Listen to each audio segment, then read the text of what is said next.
Welcome to Thrive Deeper, the show based on the Thrive Bible reading guides. This is an ongoing conversation about God's Word with Thrive author, Dr. Matthew Jacoby. Afternoon, Matt. Back in the studio and recording another Thrive Deeper. And we are now moving into the book of Daniel, which I'm actually quite excited about. Oh, yeah. I love the How book good of is Daniel. it? Oh, yeah. And this episode, we are only going to be trying to cover chapters 1 through to 6, which is actually makes a bit of sense because the book of Daniel is probably divided up into two sort of chunks. Did you say only? Only, yeah, I know. There's Goodness me, Stu. truckload in 1 to 6. A truckload of stuff here. But we are going to cover chapters 1 to 6. 1 to 6 kind of covers the entire history of Daniel's time in Babylon, just from a historical record of the big events that happened, obviously. And in that, we're gonna hear a couple of the very well-known Bible stories that people would probably know, even if they're not, from a faith background. They would have heard some of these stories. And then the second sort of half of Daniel, or from chapter 7 forward, is much more around vision. So these two sections don't really go chronologically. They kind of overlap to some degree as well. So it's important to understand that as we jump in here to Daniel chapter 1. Yeah. And this is probably now around 600 BC. Daniel is captive in Babylon, taken back to Babylon earlier with the first siege on the city of Jerusalem, took the nobles and the princes and the educated, a group of probably 10,000, we're thinking. Probably even a little earlier, actually. When the Babylonians won the Battle of Carchemish, Nebuchadnezzar came down into the area and actually annexed the area. And that's probably when he took some of the nobles. The key nobles. So these guys are something like hostages. Well, I mean, they're not really hostages. He's just taken some of the best educated of the people back to Babylon. So they are exiles. And I guess this is a little bit, it's a policy to try to keep Judah under the thumb a little bit. Right. He finds the best educated of these people because Judean society was actually, for its time, a remarkably literate society because of the focus on the word, as opposed to images and icons and so forth. A lot went into the scribal traditions and writing things down. And so archaeologists have discovered from this period and a lot earlier school materials where children are learning to write. And so highlighting the fact that Judean society was, very highly literate society. So you've got a fairly well educated, at least the upper levels of society, are fairly well educated here. So Daniel and his friends are part of it describes them as part of the royal family. Yeah. They've pointed out before, they grew up during the time of Josiah. So you'd think, how is it that people of this level of godliness exist, during the time of Jehoahaz and these kings, Jehoiakim and Jehoiachin and Zedekiah. And well, actually, these guys grew up during Josiah's revival in their youngest years, and it's often the youngest years that are most important. They belong to the inner circle, the court, so they were very close to that. And so they carry the seeds of that revival, actually, even though it didn't have a big impact on the people of Judea. It does actually, the seeds do have a very big impact in Babylon and become the key to the renewal of the Jewish people in exile. And so that's really the key to their character, in a sense. And, Daniel stands as this great example of someone who is taken into a foreign context. Not only is he taken into exile, but he's taken into a situation where the expectation is that he will assimilate. Yes. The expectation is that he'll take on a Babylonian way of thinking, and particularly the Babylonian religion as well. And then as an influential person and a person of royalty, if they can get him to take that on, he's going to pass that on to the other people who are there in exile as well, and essentially expedite that assimilation of the people into Babylon. And so Daniel stands in, for the subsequent history, and particularly during the Greek period, this story became very important when, for a while, Judaism from about 170 onwards, 170 BC onwards, the Greek emperor basically outlawed Judaism, the example of Daniel really comes to prominence. It's probably when there's some evidence that the book received its final editorial shape. Right. Written, I think, earlier, but received its final shape during that period, which probably shows how important it was for Jews during that time. Because what does it look like to live in a hostile world and to be a faithful Jew in a hostile world? Well, Daniel becomes the example of that. And look, I think for us, Daniel is the supreme example of what it looks like to live as, Peter says in his letter, as aliens and strangers in the world, what it looks like to be a holy people in a world. So contributing to society and yet being distinct from society. Daniel still to this day stands as the great example of that. Totally. And we're going to see those occasions where he could have probably quite easily taken some action to keep himself safer, but decides that his witness is more important than his safety. And we'll come to that, obviously. So chapter 1, obviously they get taken back to Babylon, and in fact they get put into a bit of an internship really for 3 years within the leadership of the palace, of the royal palace of Nebuchadnezzar, with the plan that they would be, as you say, trained up, a core group of them would be trained up and essentially then be able to influence the others. So they're trained for 3 years, and then they would enter the king's service. Now, it says, verse 8 is the key verse. It says, "But Daniel resolved not to defile himself with the royal food and wine, and he asked the chief official for permission not to defile himself in this way." So the concern there for Daniel, everything else fine. I mean, he was happy to learn the Babylonian code. There's nothing wrong with that. He was happy to learn, read their books and do all of that sort of stuff. But participating in the food from the king's table, it meant, potentially eating food, particularly meat, that was not kosher, that was unclean, and probably also food that had been dedicated offered to idols, particularly the meat, the sacrifices. So what he wants to do is just eat vegetables. And actually Jews in the diaspora, many Jews in the diaspora to this day are vegetarian. And in fact, Paul refers to that in Romans chapter 14 when he talks about the different Jewish scruples around food. And he refers to the fact in the Roman context that some Jews just eat vegetables. And this is following the example of Daniel. Even hundreds of years later, they're still following this example as a way of avoiding eating unclean food. So this, for Daniel, this is the way for him setting himself apart. Now, just before you go on, though, I think one other key thing to point out is that once they got to Babylon, the chief official decided to give them different names. And again, that was because their original names, Daniel, Hananiah, Mishael, and Azariah, were names that meant something in terms of the God of the Jews. Daniel is God is my judge. Hananiah is the Lord shows grace. Mishael is who is like God, and Azariah the Lord helps. 2, their new names, Belshazzar, which was Daniel, which was Bel, who was a Babylonian god, would protect his life. Shadrach, which was under the command of Aku, a moon god. Meshach, who was like Aku, a question, and Abednego, servant of Nago, or god of learning. So essentially, even from the point of naming them, they're trying to create this assimilation into the Babylonian culture and gods. I mean, a change of name is a real change of identity. Totally. So that's a big that is a big thing. Now, the official isn't keen on this because it's really important that these kids are healthy. I mean, they're quite young men at this stage. And so he doesn't want to get in trouble. So, I mean, the interesting thing is that what Daniel then does is he goes to the guard, and he probably thinks, look, the guard will go for this as long as we can show that we're still healthy. I mean, the guard can go for this because he probably got the meat. He probably took it home to his family. Well, that's probably true too. And so, I mean, it's interesting. So the guard is willing to give this a shot, while the chief, the main official is not keen. The guard says, yeah, okay, and probably quietly takes the food home. So, I mean, the interesting thing then is that essentially this is done in secret. Yes. Like no one knows this. This isn't a public show of piety.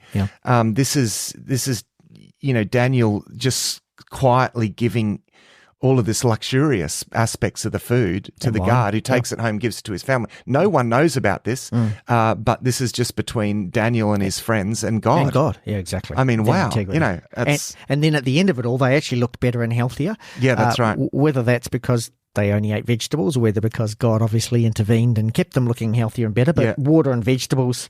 Well, I mean, I think what the text is wanting to show is that by God's blessing, they were healthier. Yeah, exactly. That's, I think, what the text is highlighting. And also by God's blessing, they ended up being smarter and wiser than all of the other people that were in the intake, the training intake with them. So verse 17, God gave knowledge, understanding of all kinds of literature and learning, and Daniel could understand visions and dreams of all kind. Now, in ancient culture, to understand dreams is seen as, you know, you've got to have some connection with the gods to do that. So understanding dreams and visions is a way of, you know, showing your sense of superior spirituality in that culture. Which brings us to chapter 2, which talks about Nebuchadnezzar has this dream. He calls his astrologers in to interpret the dream, says, you know, you've got to tell me both the dream and the interpretation, because I don't want anyone pulling the wool over my eyes. Verse 10, the astrologers answered the king, there is no one on earth who can do what the king asks. No king, however great and mighty, has ever asked such a thing of any magician, enchanter, astrologer. What the king asks is too difficult. No one can reveal it to the king except the gods, and they do not live among humans. Probably a reasonable kind of thing to state too, to be quite honest.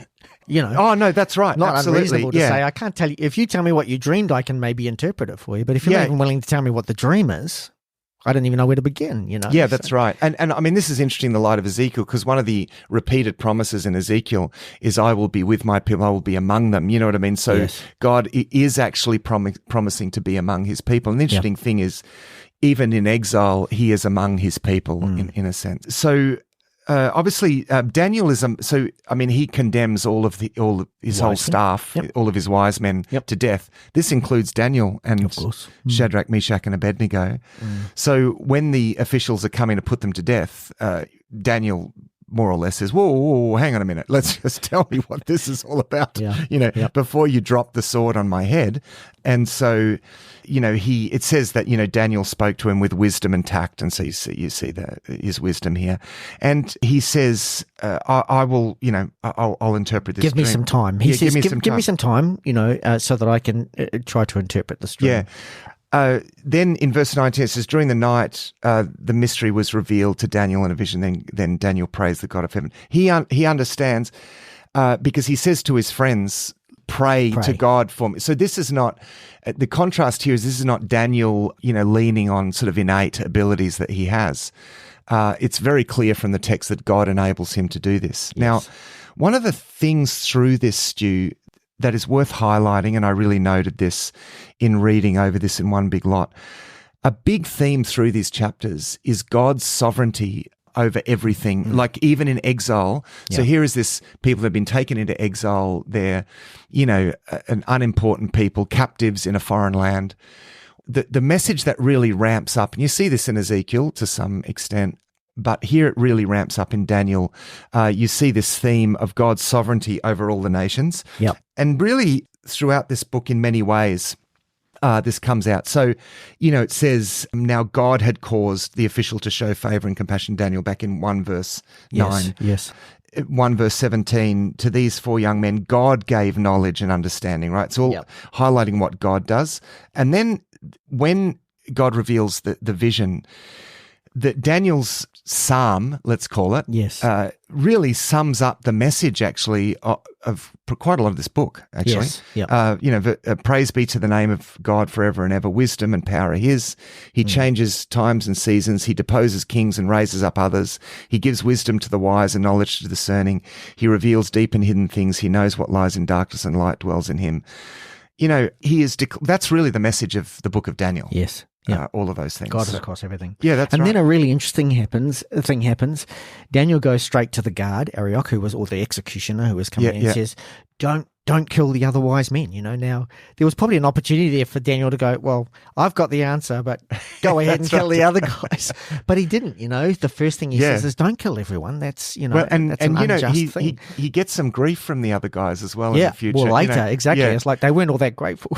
And this is this idea that not only is he blessed, but he's blessed to be a blessing. And so he actually saves everyone else. This is this idea of the one righteous man that saves the whole city, so to speak. As you say, they then came back and stabbed him in the back later. We'll come to that. But and he makes explicit, here again, this point in chapter 2, verse 27.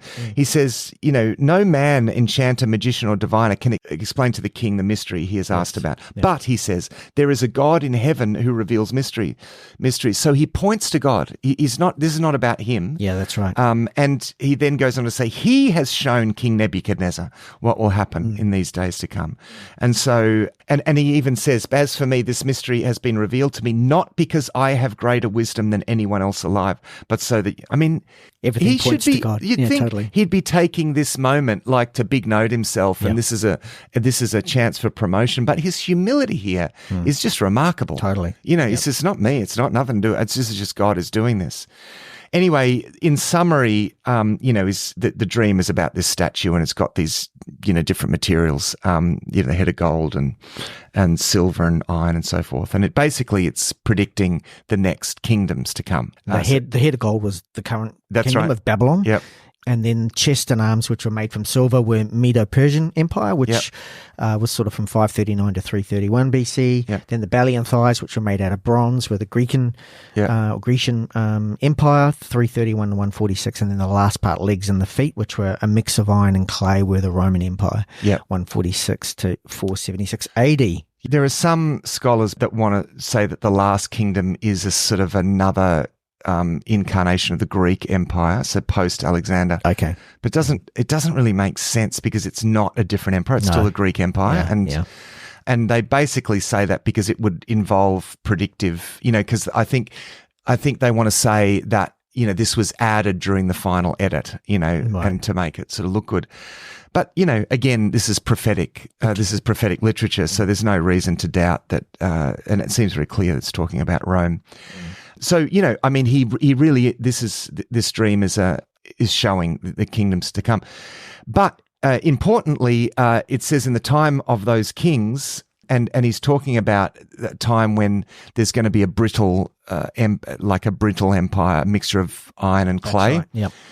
There's any guess what that is, but possibly the kingdom in the last days, whatever that means, or in the present age or something, because it says in the time of those kings, the God of heaven will set up a kingdom that will never be destroyed, nor will it be left to other people.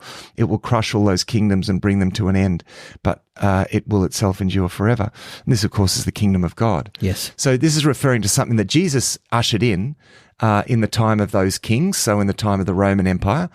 And then, it's this kingdom that will last forever, that comes to culmination after the fall of the last kingdom, the iron and clay, that really comes into its own during that period. So this is, this is remarkable. This is world history in a nutshell. Yes.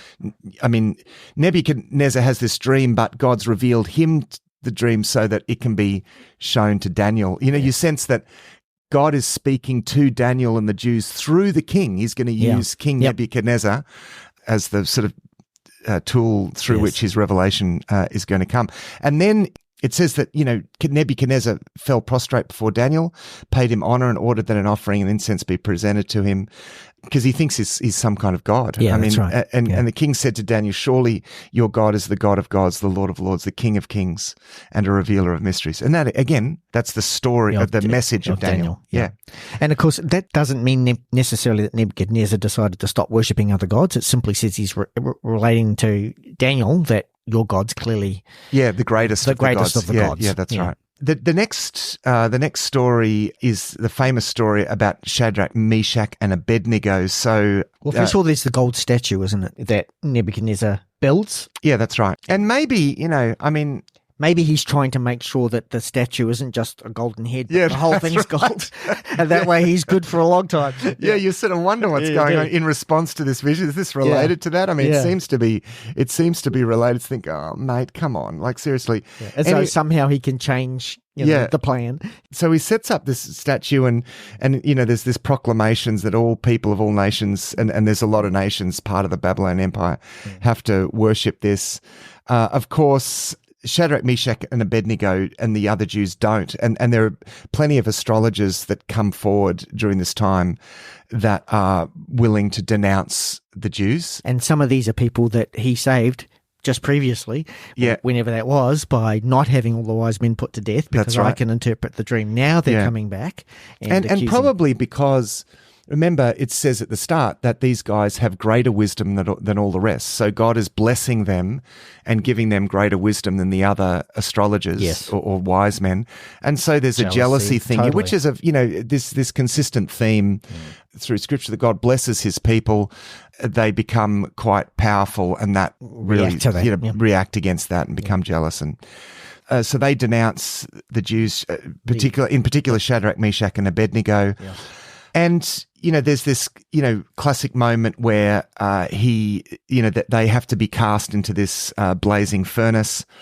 Explicitly, the question is asked, then what God will be able to rescue from my hand? And the arrogance again. To which Shadrach, Meshach, and Abednego reply, this famous reply, King Nebuchadnezzar, we do not need to defend ourselves before you in this matter. If we're thrown into the blazing furnace, the God we serve is able to deliver us from it, and He will deliver us from your majesty's hand. But even if He does not, we want you to know, your majesty, that we will not serve your gods or worship the image of gold you have set up. It's important. I don't think the if not there is about doubt. I think the if not is we're going to be faithful to our God regardless of whether. Well, there's some debate over this. Actually, it's interesting because one way of translating in verse 17 is, if we are thrown into the furnace, and if the God we serve is able to deliver us. I mean, I listened to some lectures on this recently, actually, and I read through some commentaries, and there are some, interpreters that suggest that part of their piety here, because remember, they've been taken into exile, that itself for them is a crisis of faith. How could God let this happen? And this story is actually God, responding to them. So there are a lot of commentators that like the idea, the translation, if we're thrown into the blazing furnace and if our God is able to deliver us, He will deliver us. Sort of proving the point then. Yeah, well, they want to leave room for the fact that these guys aren't sure if God is able. Oh, right. Yeah, they want to leave room for the fact that their faith might not be great, but their commitment is 100%. But they're saying, but even if He does not, we're not going to serve your gods. Right. Like, even if He's not able. So now, obviously, I'm just saying that some commentators prefer that, but of course, our Bible translation, if we're thrown into the God we serve is able to deliver us from it, right? So, but I think either way, it's just an interesting option there. So, look, they get thrown in. It's so hot, even the soldiers, even the soldiers throwing them in get killed. And of course, Nebuchadnezzar looks at the fire and he's astounded because he sees, 4 people in the flames. There's and the fourth person looks like a son of the gods. That's a way of saying some kind of angelic being. And so, he's amazed, and they come out of the fire and they're just unscathed by this, and not even smelling smoky. Yeah, and then Nebuchadnezzar says, "Praise be to the God of Shadrach, Meshach, and Abednego, who has sent His angel and rescued His servants. They trusted in Him and defied the king's command and were willing to give up their lives rather than serve or worship any god except their own."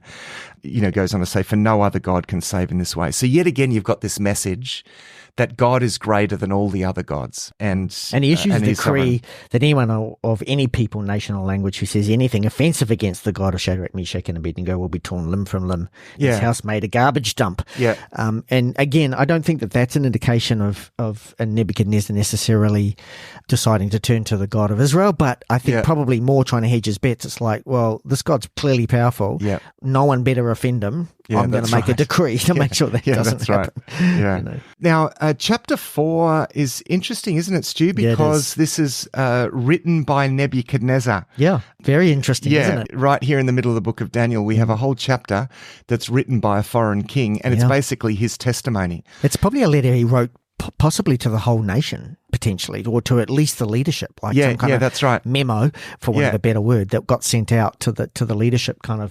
That's right. Making a proclamation. So, again, the message of the book of Daniel is contained even in his letter. How great are his signs? How great are his wonders? His kingdom is an eternal kingdom. His dominion endures for generation to generation. That's again the message of Daniel. So he talks about, he had this dream of a tree. And of course, he and his kingdom are this great tree. It was an unusual picture for great kingdoms to be depicted as a big, great tree, reaching the heavens and spreading out and covering the earth and so forth. That's quite a common picture. And so, his kingdom is described like this. But also prophesied here is this idea that, through pride, he's going to be brought down. So the vision goes on to say that a holy one would come down from heaven and was ordered to chop the tree down, leaving only a stump and the roots in the ground, which kind of indicate, well, it's not complete destruction. There's an opportunity for regeneration here. Then the holy man sort of describes a man losing his senses and becoming like a wild beast of the earth for 7 years. And Daniel had the awkward situation of having to say to Nebuchadnezzar, this is actually you. Yeah, that's right. And Daniel's pretty nervous about sort of declaring this. Yeah. Reminds me of Samuel having to go to David and say, you are that man. Yeah, that's right. Having told the story and then say, and you are that man. Yeah, that's right. And, Daniel says the decision is announced by messages, the holy ones declare the verdict, so that, and again, the message of Daniel is stated so many times throughout this book, so that the living may know that the Most High is sovereign over all the kingdoms of the earth and gives them to anyone he wishes and sets them over the lowliest of people. This is the message of the book of Daniel. Exiled people, where is God? God is everywhere. He's all over this. He's all over everything, right? So that's a key message here. Of course, I think he does get an opportunity, though, because Daniel then kind of goes on to say, as for the command to leave the tree stump with its roots, your kingdom will be restored to you as soon as you acknowledge that heaven rules. Therefore, may my advice seem good to you, my king. Separate yourself from your sins by doing what is right, and from your injustices by showing mercy to the needy. Perhaps there will be an extension of your prosperity. But I think it's about a year later, isn't it? 12 months, yes. 12 months later, in fact, the prophecy comes to pass. And that's right. Yep, the dream's fulfilled because he's, goes up and upstairs in his royal residence, looks over his kingdom, and he's just filled with a sense of his own his own greatness. And I mean, essentially, it's hard to know what happens here, but he kind of goes mad. Yes, in some to use that old term, but that's how that would have been applied here. And he goes out and he lives, eats grass and lives with the wild animals. And he's testifying to this, right? And he says, at the end of that time, I, Nebuchadnezzar, raised my eyes towards heaven and my sanity was restored. So it wasn't till he did what Daniel said and actually, as he says, renounce your sins by doing what is right. It's not until he actually turns to God that his sanity is restored. And it says, then I praised the Most High. I honored and glorified him who lives forever. And then again, the message of Daniel comes through. His dominion is an eternal dominion. His kingdom endures from generation to generation. All the peoples on earth are regarded as nothing. He does what he pleases with the powers of heaven and the peoples on earth. No one can hold back his hand or say to him what you have done. That again, man, the message, this has been thrown out, this theme. Again, this is so central to the book of Daniel. So, he finishes by saying, now I, Nebuchadnezzar, praise, exalt and glorify the King of heaven, because everything he does is right and all his ways are just, and those who walk in pride he is able to humble. Yeah. Now, to what extent Nebuchadnezzar is really sort of genuine in this, at least there must have been something, if he's really restored, there must have been something genuine here. So here, the conquering king is conquered by the God of those who are conquered. See, and this is important because in those times, when one nation conquered another nation, it was seen that the God of the conquering nation conquers the God of the conquered nation. Right. So here, the conquered nation's God has conquered. Is that confusing, Stu? Yeah. But he turns, he acknowledges. That's great. Absolutely. The God of the Hebrew people that are living in Babylon at the time. totally. Not that theirs is the great God. This is his confession, even though his God, as would have been thought, defeated their God. Yes. He's basically saying, no, that's not the case. He is the greatest God. And in fact, And his dominion is over all nations. And the fact that we defeated the Jews was only because their God allowed us to Exactly, because again, he's sovereign over all nations. Yeah. This is a message for this people at this time. This is a message from this people from this time who are going to be, you're going to be sandwiched in between the nations of the world. So, pretty profound stuff. Now, as we move into chapter 5, important to note that there's been a few kings now between Nebuchadnezzar and Belshazzar. And in fact, Belshazzar's a regent king because his dad or grandfather or predecessor actually spends so much time outside of Babylon that he puts in place Belshazzar as the regent king. But we've had, in a short space of time, I think within about 6 years, there's about 4 kings. Yeah, so you've got Nebuchadnezzar the second, you've got Amel-Marduk, you've got Nergal-Shah-Usar, you've got Labashi-Marduk, and then Nabonidus. Yeah, Belshazzar is Nabonidus' son. Nabonidus worshipped a god that wasn't really in favor, and there's some which the god Shin, which Belshazzar didn't share that. So the interesting thing here is that Belshazzar was probably involved in the assassination of the previous king, right? In order to put his father forward as the king, probably thinking my dad's going to, because remember he would become the king after his father. He thinks his father's aged. And so he seems to be a fairly opportunistic sort of guy. There's also a story of him murdering that there was another guy called Gaberu or something like that who was an official of the previous king. Labashi-Marduk. Yeah. Whose son was murdered by Belshazzar in just like a hunt because he was jealous in the time of a hunt. Right. And Gabiru ended up actually defecting and going to the Medes and the Persians. Ah, right. And he's actually the one that comes with the Medes and the Persians to attack the city that we're going to see later in this chapter. Nabonidus was a bit of a spiritual reformist as well, but for the moon god.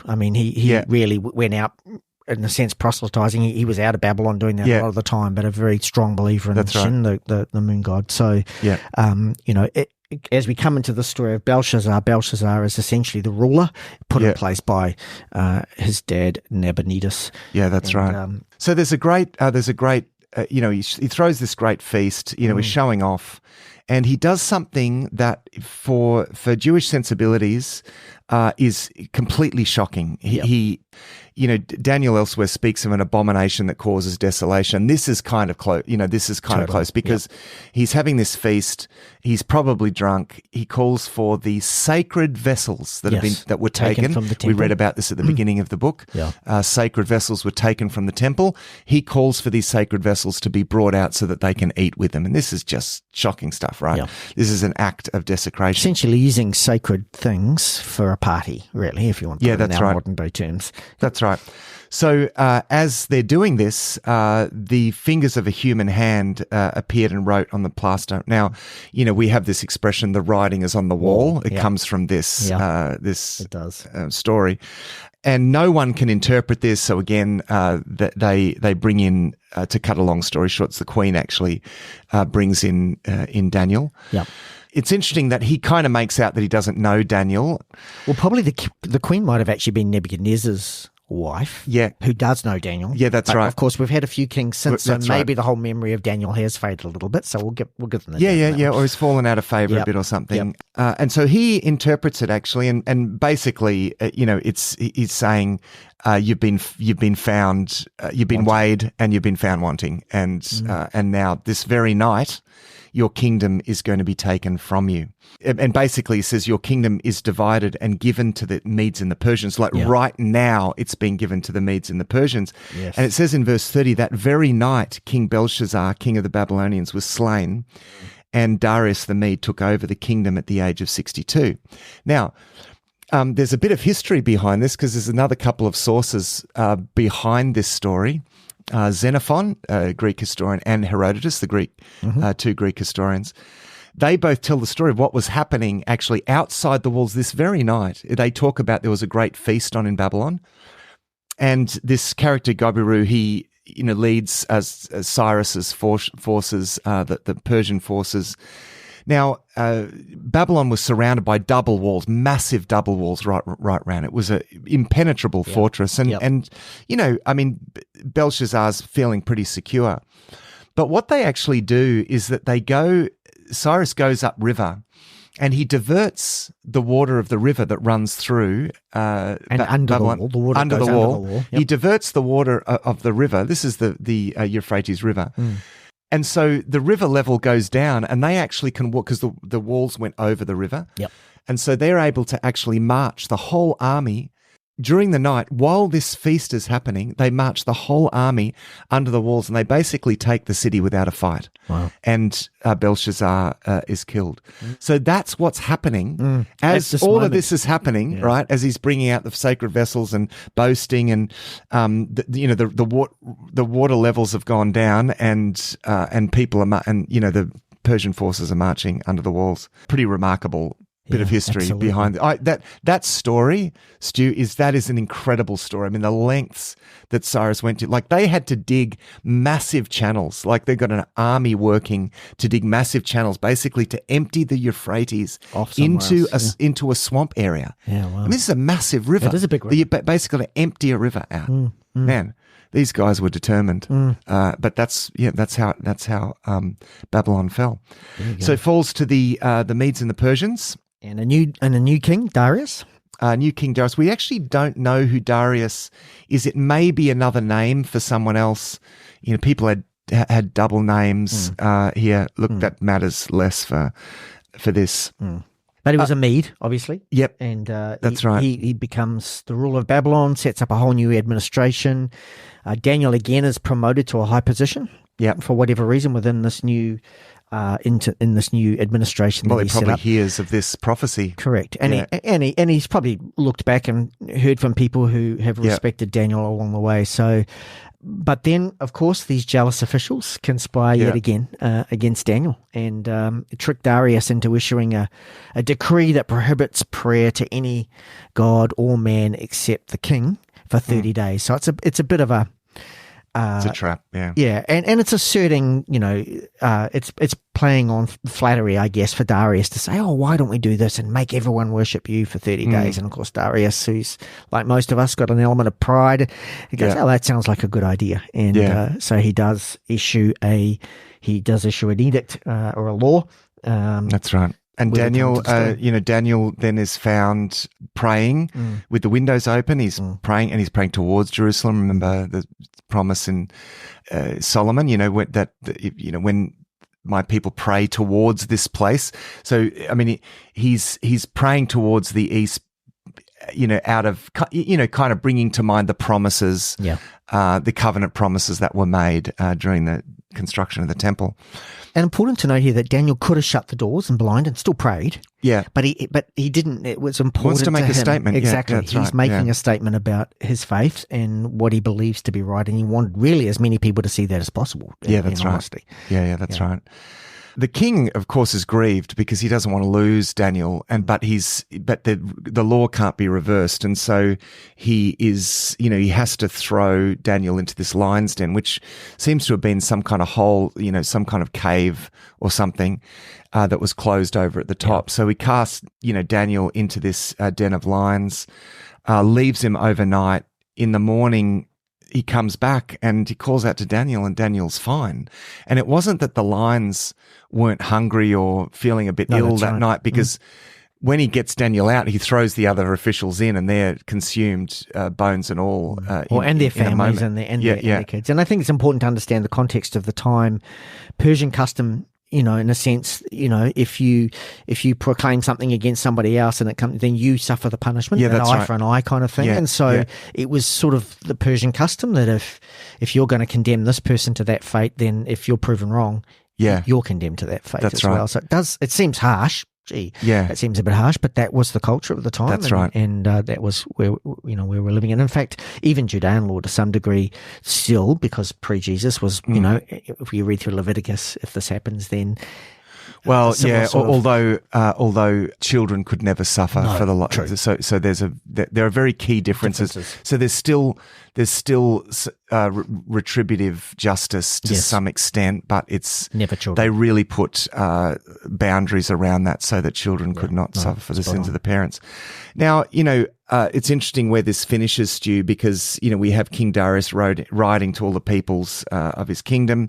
And he says, he issues a decree that in every part of my kingdom, people must fear, reverence the God of Daniel. I mean, and then yet again, here it is, Stu, for he is the living God and he endures forever.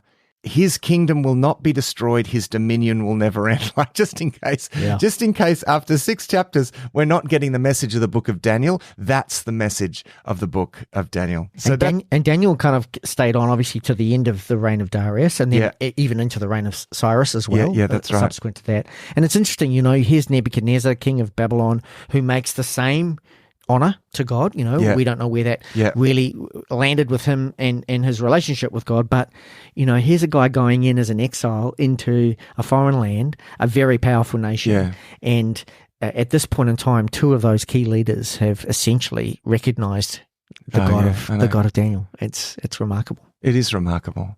In reading this again, big picture, and just seeing the sovereignty of God at work through all of these international events, with this humble people have been taken captive, and yet these captives, their God proves to be sovereign. And I can't help but think of so many examples of history, even Christian history, where the downtrodden and the persecuted, during the Roman Empire, the Christian church that was regularly persecuted, like really badly persecuted.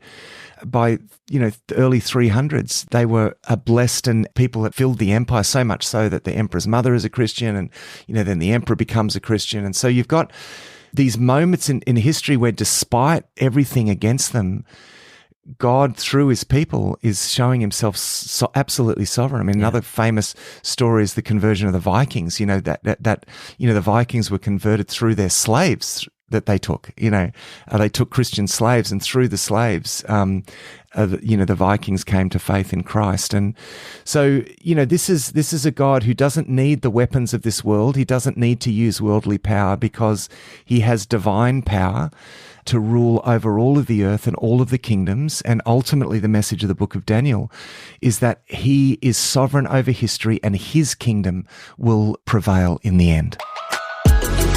Thanks for listening to this episode of Thrive Deeper. Our home on the internet is thrivetoday.tv. You can contact us, ask questions, see all our resources and much more at our website thrivetoday.tv. We really appreciate the questions and thoughts about what you're reading as we go through the Bible with Thrive. Until next time, our prayer is that these shows will inspire you to go deeper and thrive.